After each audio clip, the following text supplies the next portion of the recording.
This is RTV6 News at 11, working for you. Now at 11, more than 8 months after her daughter was gunned down, she's on a mission to find out who did it. We'll show you how a mother hit the streets in her effort to get justice. A Madison County school is closed because of COVID-19. What students are doing this week after at least one staff member tested positive. And something extra for the backpack. We'll show you how a church went beyond pencils and notebooks when gathering school supplies for children who need them this year. Thanks for joining us here at 11 o'clock. I'm Nicole Griffin. Let's begin first with your Storm Team 6 forecast. Meteorologist Kyle Mound standing by. And Kyle, we had a lot of sunshine, a great day to get outside, but you're saying we're going to see some changes this upcoming week. Yeah, Nicole, tomorrow's going to be a little bit of a transition day here across central Indiana. Today, though, was beautiful for most locations. We had just a couple of isolated downpours out there. Our temperature made it to 82 degrees this afternoon. That's very near where we should be for this time of year, and probably the warmest we're going to be here for the next week or so. Temperature-wise right now, we find numbers in the upper 60s and lower 70s. It's 68 right now in Indianapolis and Columbus, 70 in Richmond and Greencastle, and Tipton coming in at 69 degrees. You see on Storm Team 6 radar, things are fairly quiet until you get into northern locations here. Around Lafayette, we've got some heavier rain, a little bit of lightning that's going to be rolling into the area. Nothing severe out there this evening, but this is going to continue to move through the Monticello area as well, and really staying over the northern third of the state here as we go through tonight. Tomorrow morning, heading out the door, mostly cloudy skies. It will be mild as we start off in the 60s, quickly back in the 70s. But Nicole, those rain chances will be increasing tomorrow. We'll talk more about how much you can expect in a few minutes. Kyle, thank you. We do have some breaking news right now in Boone County. Here is a live look at traffic at a standstill due to a vehicle fire. This is I-65 north of Old State Road 334 around mile marker 131. State police say both the northbound and southbound lanes of I-65 in this area are closed right now because of this vehicle fire. We don't know what caused the fire, and we don't have any word on injuries as of right now. Again, I-65 northbound and southbound are closed at mile marker 131 right now. You will want to completely avoid this area for a while, as there is no timetable for when the interstate will be open once again. Tonight, a mother is calling on the community to help get justice for her daughter who was shot and killed in Indianapolis. A $2,000 reward is being offered for information that leads to an arrest, but it's been just over 8 months and no arrests have been made. That is why Ruby Berry spent the weekend putting out these yard signs near West 38th Street and Lafayette Road. Her daughter, Alexis Edwards, was killed on December 29th outside of her home during the day near West 52nd Street and Georgetown Road. Edwards' 3-year-old son was also shot but survived. Every day I wake up, I feel like all over again, the nightmare. You know, it's like you can't breathe, you're empty inside. And knowing that the people that ambushed my daughter, they killed her, they shot her down like an animal. And they also shot my grandson, which was 3 years, he was 3 years old at the time. It's hurtful. It's hurtful to look at my 2 grandchildren and they're hurting. Berry says IMPD homicide detectives are still actively working this case, but she wants anyone with information to come forward so her family can get closure. Call Crime Stoppers at 317-262-TIPS with any information. New tonight, 2 people are recovering after gunfire on the northeast side of Indianapolis. Officers say they were called just before 8 tonight to a home on East 34th Street between Franklin Road and North Post Road. They say they found 2 people with gunshot wounds. Both were awake and breathing, and police have not released any other information. Also new tonight, 1 person is recovering after a shooting on the west side of Indianapolis. Around 7 tonight, police were called to a home on Ashway Drive. That's near North High School Road and West 34th Street. They found a person who had been shot in the leg. The victim was awake and breathing when they were taken to the hospital. A man is dead after a boat he was on tipped over on Sunday afternoon in Henry County. State conservation officers say this happened around 2:30 this afternoon at Westwood Park. Officers say 61-year-old Jeff Maxwell of Anderson fell in the water along with another man when the boat overturned. The other man was able to safely get back to shore. Maxwell's body was recovered in the water this evening. The coroner's office has not yet determined the cause of death. New cases of COVID-19 continue to run high, according to the state health department. The department says another 784 people tested positive for the coronavirus, according to their latest report. 4 more deaths were also reported today by the state. The health department's report shows the 7-day moving average of cases appears to be flattening over the past several days. However, the number of Hoosiers needing intensive care treatment is on the rise. The number of ICU beds available in the state is down to 37.2%. More schools are dealing with COVID-19 issues in central Indiana. Warren Central High School says a member of its football team tested positive for the coronavirus. Spokesman Dennis Jarrett says the player is following school system guidance and is isolating for 10 days. He says the school district has notified anyone who was in close contact with the student as well. Those people will have to quarantine for 14 days. Jarrett did not say how many people would have to quarantine.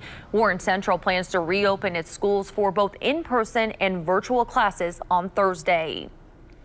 In Madison County, students at Elwood Junior-Senior High School will do virtual learning at home all this week after at least one staff member tested positive for the coronavirus.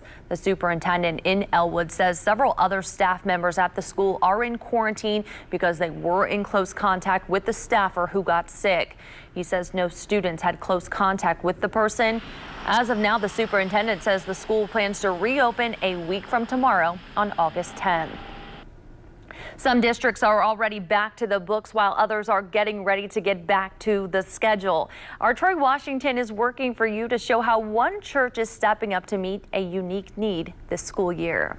Back to school looks and feels different this school year because of the pandemic. Mike Woods, who is the outreach pastor at I-Town Church, is shifting his attention to focus on the specific needs of students headed back. We provided backpacks to several families, over 400 foster families, as well as families through Salvation Army and different organizations in Marion County, preparing them with the supplies they need to go back to school, not only in the classroom, but at home with their parents, including more snacks and more food available since those meals will not be served to some of the kids during the school time. The church is placing emphasis on providing food for back to school this year since CDC guidelines and instruction styles have changed. Family situations are case by case, so there really isn't a cookie cutter situation that can provide assistance. So we look at kind of what's happening in the school districts, we look at what's happening in the neighborhoods, what's happening with families, foster families, kinship families, and then we try the best we can to meet those needs in the most efficient way possible. Some school districts have really great lunch programming where families can come pick it up. Another thing you have to factor in, though, is there is transportation limitations. Even if the school does provide good meals, families may not be able to, according to their work schedule. Is it a single parent? Is it a multi-parent home? Is it a situation where a family member is leaning on a grandparent or an aunt or uncle or an older sibling? They may not have the access to go. In order to perform their best, students need nutritious food, and that's what the church plans to deliver. Every week through our website, we do make some deliveries throughout Marion County based on the need and based on our ability to deliver and the quality of food that we want to deliver. Working for you, Troy Washington, RTV6. Troy, thank you. And this month, a local community drumming initiative is putting the focus on giving a voice to those they say often go unheard. The Pulse Project Indy is a drumming initiative that focuses on community, culture, and social justice. For 4 weeks in a row, they are performing an interactive rhythm session called Seen and Not Heard. We talked to the owner, who says they are using the drums to be the voices for those who are underserved and live in vulnerable communities. We are presenting Seen and Not Heard, which is centering voices that are often unheard, Black, Indigenous, people of color across the city in predominantly white neighborhoods where oftentimes they're ignored, voices aren't heard, or just simply shut out. And so we're using our drums to represent those voices right now. The group will be back the next 2 weeks for the Seen and Not Heard session at 4 p.m. at the Emerson Theater on Sundays on East 10th Street. We told you last night about the painting of the Black Lives Matter mural on Indiana Avenue downtown. Well, here is an overhead look at the finished product. 18 artists in all worked on the mural all day Saturday, one artist for each letter, plus one each for the hashtag on the front and the fist at the end. Each artist was given their own creative freedom to paint what they want people to feel. The mural was approved by the City County Council last month. A big change to the gas station landscape is coming. Next, how one of the biggest convenience store brands in Indiana could look and taste a whole lot different very soon. Kyle. And get that umbrella ready. We've got more rain in the Monday forecast. Most areas looking at about 1/3 of an inch of rain. We'll talk about the cool down that's going to follow. You're watching RTV6 News at 11.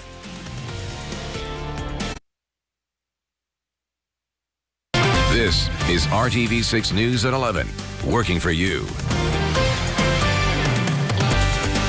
If you're just joining us, a recap of some breaking news tonight. I-65 north of Old State Road 334 in Boone County is at a standstill. You can see it right here from this live look at this traffic camera. This is I-65 at mile marker 131, just a couple miles north of the dogleg on the northwest side.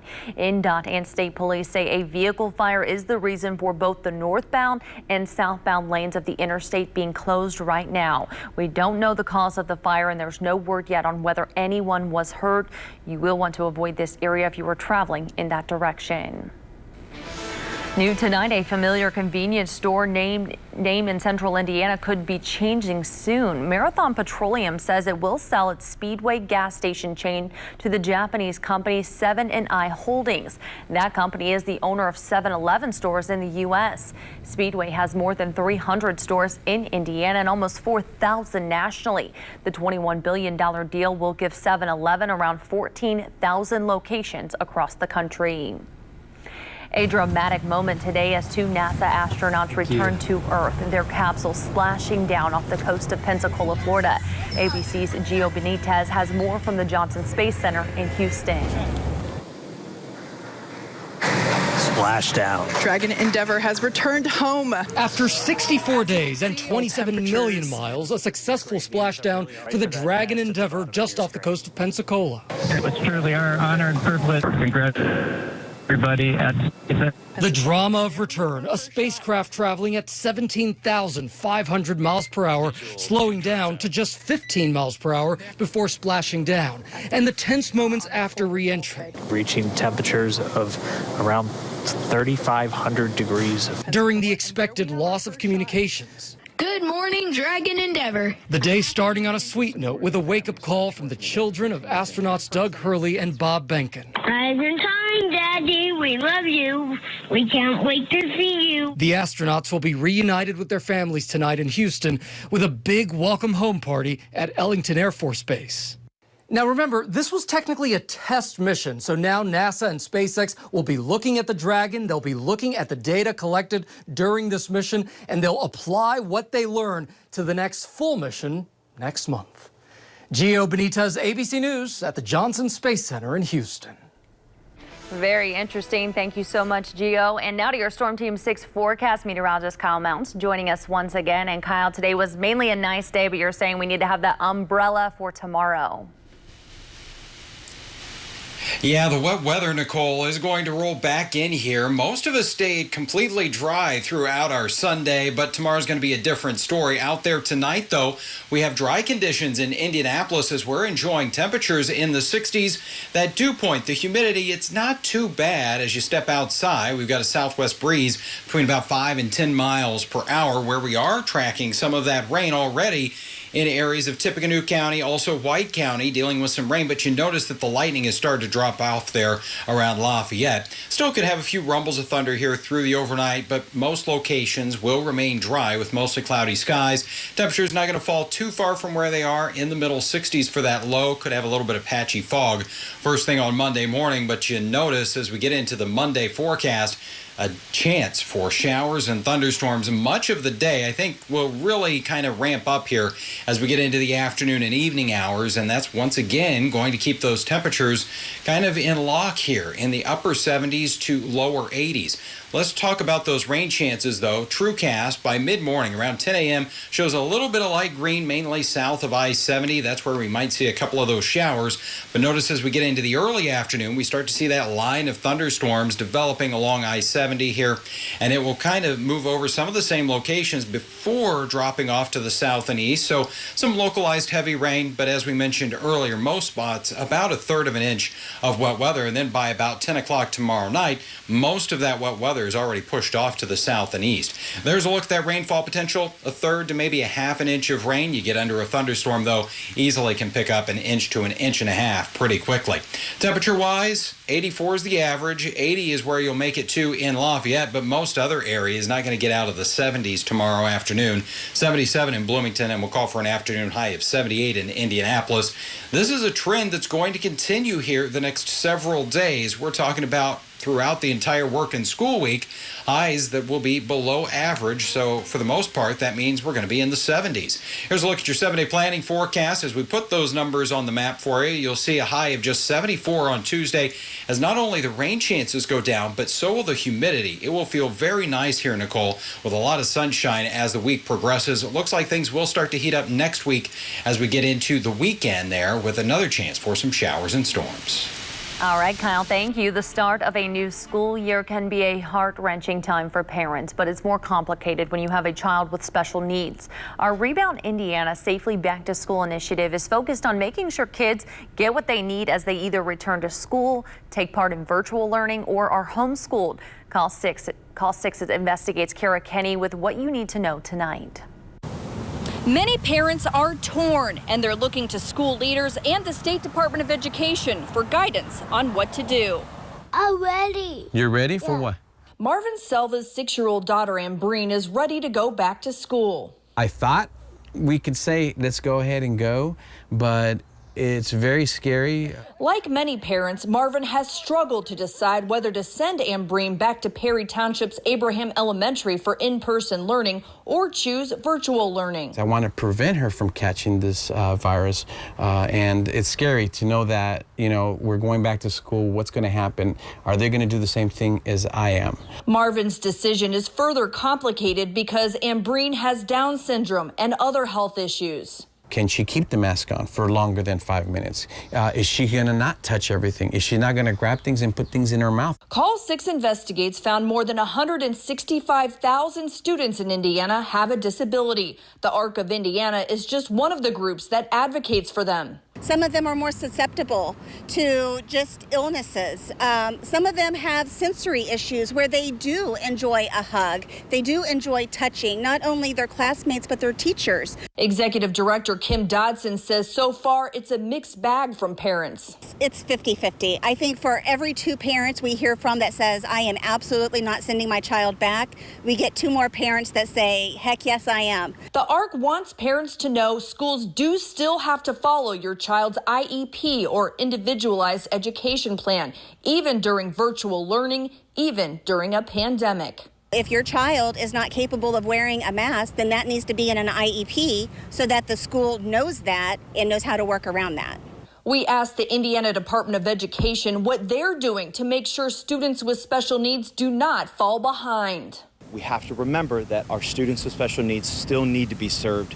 And so our cry, or our job, our drive from the very beginning is, and to this day, is how do we work with those districts to make sure they understand you still need to provide those services. IDOE spokesperson Adam Baker says when a district fails to provide services, schools can be required to offer them after the fact. That does help try to provide those services when those services could become available. IDOE also created this document full of resources and guidance for special education. Oh, you want to play with the ball then? Yeah. Okay. Ultimately, Marvin decided on virtual learning for his daughter. He knows it will make working from home more difficult, and Ambreen will miss out on interacting with her peers. Now I'm like, am I going to be able to teach her like a teacher? I'm not licensed. I'm not trained to be a teacher. can I do the same job that the teacher is going to do at school for us? Marvin is working with Perry Township to make sure the first grader is getting therapies she'd normally get in the classroom. The district told us, despite the challenges that have emerged during the pandemic, teachers continued to build relationships with parents. They have ongoing conversations to ensure students get individualized therapies and services, as well as meet academic and social goals. For Marvin and many parents with children who have special needs, their biggest concern is making sure their kids are included and not treated differently, even during a pandemic. It's just scary, you know? The Department of Education has a team of workers dedicated to mediating disputes between families and local school districts. You can find out how to reach out to IDOE and this story on the RTV6 app and our website, WRTV.com. Reporting at the State House, Kara Kenny, RTV6. Kara, thank you. Perry Township also told us they encourage parent involvement. They say, quote, parents should always contact the student's principal or teacher to discuss general concerns or questions or request a case conference meeting, end quote. To read their entire statement and to find the state's list of special education resources, you can go to this story on the indychannel.com/safelyback-to-school, or you can find the story on the RTV6 app. You're watching the news at 11 on RTV6. The Pacers are back, and they are not wasting any time in making a push to the playoffs during the NBA's restart. Brad Brown has a look back at a record-setting game for one Pacer star. TJ Warren made 20 shots on Saturday night, each one of them a bit more thrilling than the one before. Oh, yeah! It was a special game, you know, just locked in, just laser focused throughout the whole game. Our teammates did a great job of feeding me the ball, me making plays, and just being myself out there. His 53 points were the third most in a single game ever by a Pacers player, and they needed every one of those 53 in a 127-121 win over the 76ers. With me coming out here, just playing the way I play and playing my game and just being aggressive, and it doesn't matter the environment. You got to come with it every game. Every game I feel anxious and nervous at the same time, but it's full of excitement. Warren moved into the starting lineup when Malcolm Brogdon missed out with an injury. Adjustments like that will be key to success in this truncated summer season. He felt confident in his shot right from the start. You know, a couple of those long threes that he took, he did no hesitation. You could tell that he was in a zone, and we tried to continue to take advantage of his scoring tonight. He's been a scorer since as long as I've known him. I've known him for a long time, well, of him for a long time. And then getting to know him here, playing here, I mean, he was born to get buckets, so it's no surprise to any of us. Victor Oladipo's return to the lineup ended a couple weeks of speculation of whether he'd play at all. 15 points in 32 minutes, but still recognizing that he has a quadricep and a knee to consider. Still on a little minute restriction, but not really. But, you know, at the end of the day, you know, just adjusting. I thought, I went out there and just, kept the game simple. Didn't try to do too much, just finding my flow. Man, I'm glad I could go out there and help the team a little bit today. It's a busy week for the Pacers. Their only back-to-back in the bubble has games on Monday and Tuesday. The schedule continues against the Suns Thursday and the Lakers on Saturday. The Pacers could clinch a top 5 spot in the East with a sweep of the games this week. Brad Brown, RTV6 Sports. I-65 in Boone County is still at a standstill. A vehicle fire has shut down the northbound and southbound lanes of I-65 in this area. You will want to avoid driving in that direction. We will have updates on the RTV6 app and, of course, the latest coming up on Good Morning Indiana at 4:30 a.m. I am flabbergasted. You own an alligator and you missing one. He in my backyard in my pool. Come get him. Okay, yes, that's an alligator swimming laps in Stephen McCullen's swimming pool in Mobile, Alabama. McCullen says he woke up to find the gator in his pool. He says it appears the little gator climbed his fence to get inside to take a dip.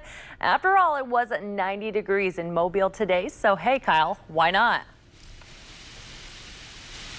Yeah, I'm pretty sure Steven, though, decided to wait it out in the AC for a little while and let him get out of there.